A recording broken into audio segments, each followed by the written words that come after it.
पक्ष बाहर नारा लगाते हुए निकला, जीत हमारी हो चुकी है। नहीं, 7 दिन की मोहलत तो एक नैरेटिव गलत जो है चलाया जा रहा है। 7 दिन का टाइम रिप्लाई देने का दिया गया है कि ये जो पिटीशन है इस पे 7 दिन का आप जो है रिप्लाई दें, जिसे काउंटर एफिडेविट कहते हैं। और फिर उसके जब वो काउंटर एफिडेविट का भी फिर हम जवाब देते हैं, उसे रिजाइंडर कहते हैं। उसके लिए हमें 5 दिन का टाइम मिला है और 5 मई जो है वो डेट फिक्स की गई है।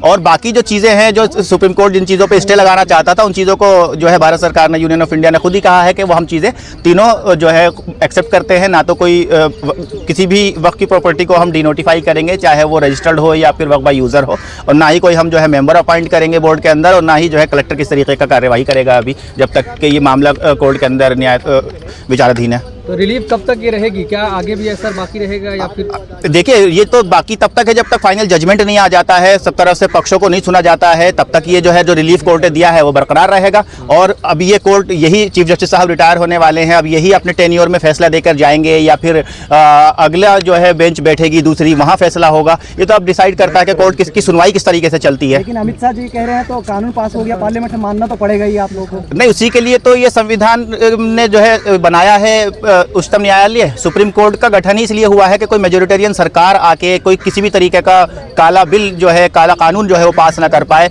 ऐसा ना हो कि जो लोगों के अधिकार हैं, जो बेसिक स्ट्रक्चर है संविधान का, वो कोई भी मेजोरिटी की सरकार जो है चेंज नहीं कर सकती। अगर ऐसा करेगी तो सुप्रीम कोर्ट का ये दायित्व है, ये ड्यूटी है कि वो ऐसे कानूनों को फौरन रद्द करे। और सुप्रीम कोर्ट ने इस कानून में भी देखते ही ये पा लिया कि इसमें भी गड़बड़ है और ये कानून जो है संविधान के पैमाने पे खरा नहीं उतरता है। तो इसीलिए जो है सुप्रीम कोर्ट ने कहा है कि ये एक एक्सेप्शनल केस है। जनरली हम किसी कानून पे स्टे नहीं लगाते हैं, अगर लेजिस्लेचर कोई कानून पास करता है उसके ऊपर हम स्टे नहीं लगाते, लेकिन ये एक्सेप्शनल केस है, हमें मजबूरी में करना पड़ेगा, स्टे लगाना पड़ेगा। तो सरकार को सुप्रीम कोर्ट से तगड़ा झटका लगा है क्या? बिल्कुल तगड़ा झटका लगा है, संविधान की जीत हुई है और सरकार को एक बहुत तगड़ा झटका लगा। सरकार ने जिन चीज़ों को अपने कानून में बनाया और जिन चीज़ों को कानून में रखा, उन चीज़ों को आज सुप्रीम यूनियन ऑफ इंडिया ने आके कहा कि हम ये चीज़ें नहीं अप्लाई करेंगे जब तक सुप्रीम कोर्ट फैसले को नहीं सुनता, जब तक जजमेंट फाइनल नहीं आता। तो क्या उम्मीद है कि कानून रद्द हो सकता है? नहीं, देखिए, कानून पूरा तो हमने चैलेंज ही नहीं किया था। जो कुछ चीज़ें हैं जो अच्छी हैं, जो हमें पॉजिटिव हैं, कुछ चीज़ें हैं जो संविधान के खिलाफ थी, हमने उन्हीं चीज़ों को चैलेंज किया था और वही चीज़ें जो हैं कोर्ट जो है उसको संज्ञान में लेगा और उन्हीं चीज़ों के ऊपर बात और बहस होगी और उनको नापा जाएगा कि वो संविधान के पैमाने पर खरी हैं कि नहीं है। लेकिन संविधान के खिलाफ आपको कौन-कौन सी बातें लग रही है? वक्त के पक्ष में वो कह रहे हैं कि हमारी जीत हुई है। नहीं, जीत किसकी हुई है ये तो बता है कि यूनियन ऑफ इंडिया ने आके तीनों चीज़ों पर अपना बैकफुट लिया है और कहा है कि हम इस कानून को इम्प्लीमेंट नहीं करेंगे। ये 3 चीज़ें जिससे सुप्रीम कोर्ट को दिक्कत है, जिन चीज़ों से सुप्रीम कोर्ट इस कानून पे स्टे लगाने जा रहा है, वो हम चीज़ें नहीं करेंगे। तो ये जीत तो हमारी है, ये डिमांड तो कोर्ट से हमारी थी और ये हमारी जीत, ये देश के लोगों की जीत है और ये देश के संविधान की जीत है।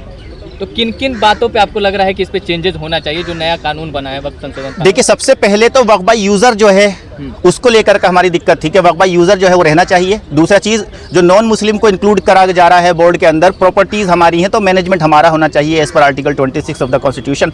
और दूसरी चीज़ रहती है कि कलेक्टर को, जो कलेक्टर एक सरकार के अधीन काम करता है, उसको आपने बोर्ड से ऊपर बना दिया, उसको इमेंस पावर दे दी कि बोर्ड के फैसलों को ओवर रूल करे। तो कलेक्टर तो जैसा सरकार कहती है वैसे करते हैं ना, जिसकी सरकार उसका कलेक्टर। तो वो चीज़ जमीन कर दिया गया है। जी, तो अब ये सब चीज़ें जो हैं हमें इनसे दिक्कत थी, लिमिटेशन से हमें दिक्कत है कि लिमिटेशन, क्योंकि वक्त की प्रॉपर्टीज पे लिमिटेशन नहीं टेक्निकली अप्लाई होता। कोई डिले नहीं की, ये तो बहुत अर्ली है। 1 हफ्ते का सिर्फ टाइम दिया गया है यूनियन ऑफ इंडिया को जवाब लाने का।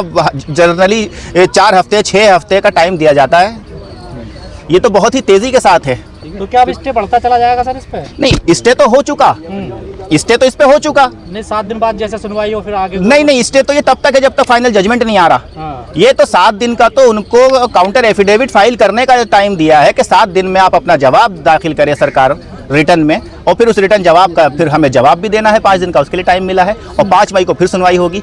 सॉलिसिटर जनरल तुषार मेहता तो कह रहे हैं कि रजिस्ट्रेशन तो करवाना पड़ेगा ना, अब कोई जगह आपकी है तो रजिस्ट्रेशन तो होना चाहिए ना। तो सरकार ने, चीफ जस्टिस ऑफ इंडिया ने यही सवाल किया, रजिस्ट्रेशन कराना पड़ेगा। कोई प्रॉपर्टी 300 साल पहले 400 साल पहले वक्फ हुई थी, उसका रजिस्ट्रेशन करने का प्रोसेस कैसे सरकार डिसाइड करेगी? वो प्रोसेस क्या होगा, कौन आदमी करेगा उस 400 साल पुराने मरे हुए आदमी का? पेपर क्या लाने होंगे, कैसे होगा? तो क्या चाहते हैं आप इसमें, क्या चाहते हैं, कैसे होना चाहिए? अगर रजिस्ट्रेशन प्रोसेस भी आता है तो क्या चाहते हैं? मैं एक एग्जांपल दे देता हूं आपको। ताजमहल है, कब बना था, किसने बनाया था? ठीक है, तो आज में हम कहते हैं कि चलिए रजिस्ट्रेशन कराइए आप ताजमहल का, तो कौन आके कराएगा? शाहजहां जिंदा है या उसका कोई वारिसान जिंदा है क्या?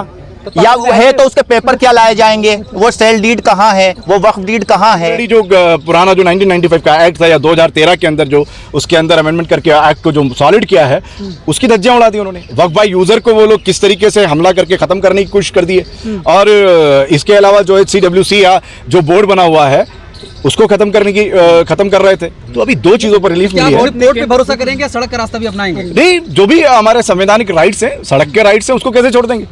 वो तो अब सड़क पर हम लोग अभी इसीलिए बोले जो भी मिलकर तमाम लोग, ना सिर्फ इसमें मुस्लिम्स बल्कि तमाम देशवासियों को जो सेकुलर देश चाहते हैं उन सबको लेकर चलेंगे। तभी तो पंचर बना रहे हैं मुसलमान जी। वक्फ बोर्ड में कमी थी तभी तो पंचर बना रहे हैं। प्रधानमंत्री कह रहे हैं। प्रधानमंत्री कह रहे हैं। हाँ। तो प्रधानमंत्री का अगर जवाब देने लगा तो उनके कितने झूठ पर जवाब दूं मैं। आज तक कोई प्रधानमंत्री देश में नहीं हुआ जो लाल किला से इतना झूठ बोलता हो।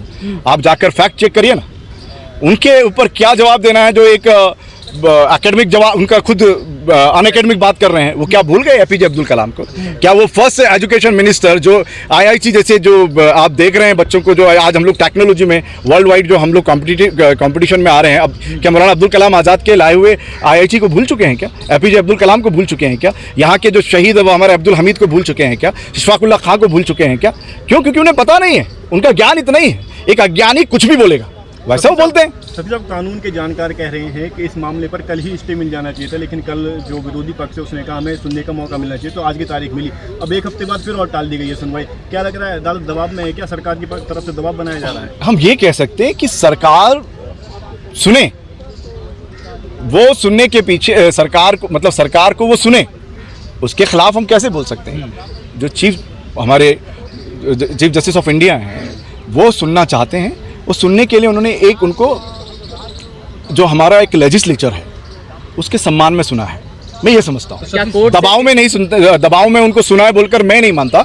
मैं ये मानता हूँ कि जो एक इन्होंने मैंने बताया ना कि गैर कानूनी तरीके से एक कानूनी बिल लाने की कोशिश की है, गैर कानूनी क्योंकि संविधान को पूरी तरह से वायलेट करता है, उसको वो पार्लियामेंट में जो अपना लोकसभा है, राज्यसभा है, उसके बाद जो है प्रेसिडेंट ऑफ इंडिया के जो उन्होंने सिग्नेचर करा के बाद नोटिफिकेशन में डाला है, तो उनकी इस मेहनत को जो फिजूल मेहनत थी, जो यहाँ पे कितना जो है हमारा नुकसान हुआ है, आर्थिक नुकसान होकर जो उन्होंने ये किया है, उसको वो जानना चाहते हैं कि क्या बेस है आपका, बेसलेस कानून कैसे लेकर आए हैं। इसलिए मौका दिया। आपने ऐलान किया था कि जेल भरो आंदोलन भी होगा, अब रिलीफ के बाद क्या सब जारी रहेगा? अभी तो लड़ाई जारी है, तो अवेयरनेस जारी रहेगी, जागरूकता जारी रहेगी। इसमें जो सरकार ने एक पॉजिटिव चीज़ ये दी है कि इस देश में तमाम जाति समाज के लोगों को रिप्रेजेंटेशन आगे जो लेकर आता है उनको सुना जाता है। तो ये सरकार ने इस तरीके से जो पहले CA लेकर आए हैं और 370 किया है, या अभी जो ये इसके पहले ट्रिपल तलाक पर जो उन्होंने हमले किए हैं, क्योंकि ये हम दो चीज़ों को दो तरह से समझाना चाहते हैं। एक हमारे भारतीय लोगों को कि ये जो गवर्नमेंट है ये मुसलमानों के खिलाफ, मुसलमानों के लिए काम करती है, देश के लिए काम नहीं करती। क्योंकि पूरे हमारे भारतीयों को समझना चाहिए कि इनके मुद्दे रोटी कपड़ा मकान स्वास्थ्य शिक्षा नहीं है। इनके मुद्दे सिर्फ मुसलमान, हिंदू मुस्लिम, इसके अलावा दूसरा नहीं है, मंदिर मस्जिद के अलावा कुछ नहीं है। जबकि देश में सेक्युलरिज्म उसको कहते हैं कि कोई भी सरकार सेक्युलर होना चाहिए, लोग नहीं।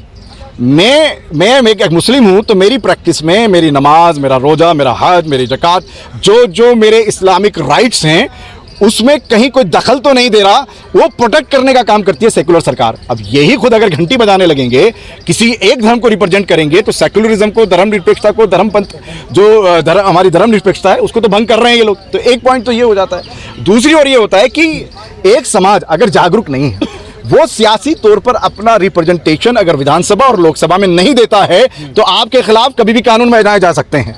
कलेक्टर को गलत इस्तेमाल करके, उनको गलत पावर देके, जिस तरीके से गुजरात के अंदर आशान धारा बनाई है कि एक हिंदू मुस्लिम को और एक मुस्लिम हिंदू को क्या कर सकता है, बिना कलेक्टर की इजाजत के जमीन भी नहीं बेच सकता। आप देखिए कितने वहां पर काम चल रहे हैं। इसलिए एक मुसलमानों को जागरूक होने की ज़रूरत है कि जो संविधान है, जो डेमोक्रेसी है, ये सिर्फ मोदी और शाह के लिए नहीं है, आपके लिए भी है। आप जागिए, अपनी लड़ाई खुद लड़िए।